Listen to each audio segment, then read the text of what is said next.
Welcome back to Views with Hughes, your gender-free news. This is Jerome Hughes. Now, let's go ahead and get right into this story. Now, everyone hates the Disney Star Wars The Acolyte by Leslye Headland under Kathleen Kennedy. That's nothing new. Now, back in 2012, when Disney bought the Disney Star Wars, many of us were excited. We had dreams of epic new stories that would honor and expand upon the amazing legacy of George Lucas, as well as fast forward 12 years. And what exactly do we get? A dismal Disney Star Wars The Acolyte by Leslye Headland under Kathleen Kennedy that makes a mockery of the Disney Star Wars universe. Now, we actually hope for Disney Star Wars The Acolyte by Leslye Headland under Kathleen Kennedy would be the next big Disney Star Wars thing. And, you know, Disney Star Wars The Acolyte by Leslye Headland under Kathleen Kennedy is worse, but anything that Disney Plus has put out since its launch. Now, it might not blatantly mess with the lore like Kenobi did, but Disney Star Wars The Acolyte by Leslye Headland under Kathleen Kennedy is the writing in that is just nonsense, and it's actually painfully stiff. Instead of epic adventures, we're stuck with this mess. Now, if anyone knew the power of one, two, or even the power of many, it wouldn't even matter, because Disney Star Wars The Acolyte by Leslye Headland and Kathleen Kennedy falls flat on all fronts. Now, the story itself is, everyone knows how much of a mess it is, and before the prequel starts off with the Jedi Master getting murdered, and you think it's a classic murder mystery, but it's not. Right in the first episode, they actually show the murderer, which is a Sith-trained twin named May, but there's a kicker. She has a long-lost sister named Osha, and she gets blamed instead. Now, what follows is a confusing chase where Osha tries to stop May from going on a killing spree against any random Jedi out there, but in the big climax, there's a Parent Trap-style switcheroo, as we all have seen, where Osha, who's disillusioned by everything, decides to go ahead and join the Sith. Meanwhile, May's memory gets wiped, and she turns into a good guy. Stupid, I know, but one can find a more engaging story pretty much anywhere else, and the big problem is that the characters itself and Osha and May are paper thin, and we learn nothing about them, their motivations, or why we should even care. And May wants revenge on the Jedi who destroyed her upbringing as a witch, but when she changes her mind because she finds out about Osha, and Osha, who's on the other hand has no clear direction until she learns that her Jedi mentor killed one of their moms. Now, the death of one of the moms is another blow. We got like a lot of flashback episodes digging up this tragedy where 4 Jedi worried about the twins' safety faced off against a witch cult that May grew up with. Instead of talking things out like Jedi usually do, the witches, who are supposed to be good guys here, attack using dark side. Now, the Jedi naturally defends themselves, and May's mom, Anessa, in a weird CGI transformation, tries to kill May. So Osha's mentor has to take it down, but the script makes him out to be the bad guy, and he dies later on, remember, as a flawed man. He did what anyone would do in that situation, and the disrespect for Disney Star Wars lore doesn't end there. Showrunner Leslye Headland tosses out the virgin birth that made Anakin Skywalker so special. Now, the twins are supposedly the first Force-born, one conscious on this split into 2. Now, whether one thinks that's good or not is actually wasted on a lot of these boring characters. Now, Disney Star Wars The Acolyte by Leslye Headland under Kathleen Kennedy feels like a big betrayal, a huge betrayal of what made Disney Star Wars so special in the first place.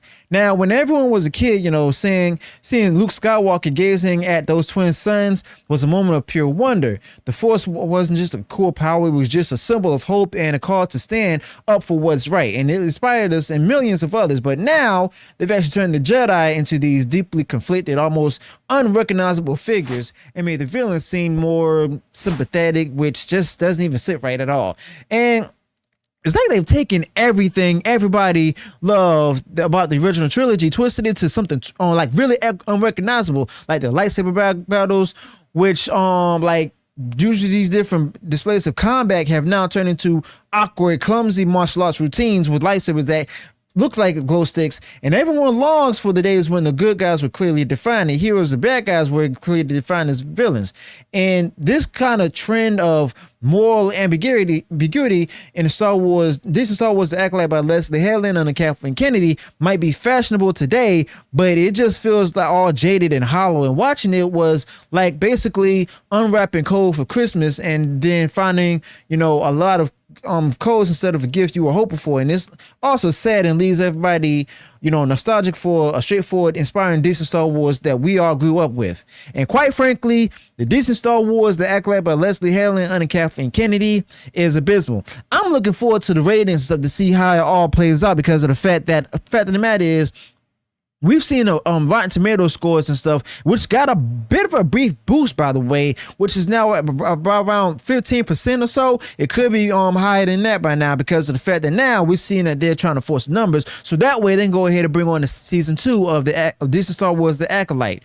Now, there's also reports out there stating that there will be a season 2. There may be a season 2, but this is nothing more than the different shills and possibly even bots out there who are trying to go ahead and boost up This is Star Wars, The Acolyte by Leslye Headland under Kathleen Kennedy to go ahead and be greenlit once more. But we've heard from Leslye Headland herself that it hasn't been greenlit yet. Okay, and then there's also different shows out there giving interviews and stuff, trying to make it look as if there's going to be an actual season 2. Now, there may be a season 2, but if it is, guess what? I'm still going to be covering it. Okay, I'm not going to watch it, but I'm going to cover its abysmal failures and everything. And the fact of the matter is that under Kathleen Kennedy, Disney Star Wars has become ruined. It's basically, let's say, like starting to ruin what George Lucas had created. Matter of fact, it's not ruining what George Lucas created, but instead it's ruining the legacy that he left behind and everything. George Lucas's legacy is being left behind, ignored by Kathleen Kennedy, as well as her story group for Lucasfilm. And Bob Iger of Disney himself, he's went on along and approved of it. As a matter of fact, as I told you all before, I'm guarantee you that Kathleen Kennedy didn't even read the scripts from these different shows and movies, including Disney Star Wars, The Acolyte, by Leslye Headland under Kathleen Kennedy, who didn't read the scripts. Now, the fact of the matter is, we also have Dave Filoni, who's going ahead and continuing with this whole kind of mess, as long as it links back to his rendition of, Star Wars and stuff. And Kathleen Kennedy, well, we all know that she's ruined it, but we also know that Dave Filoni is also ruining Star Wars in hand.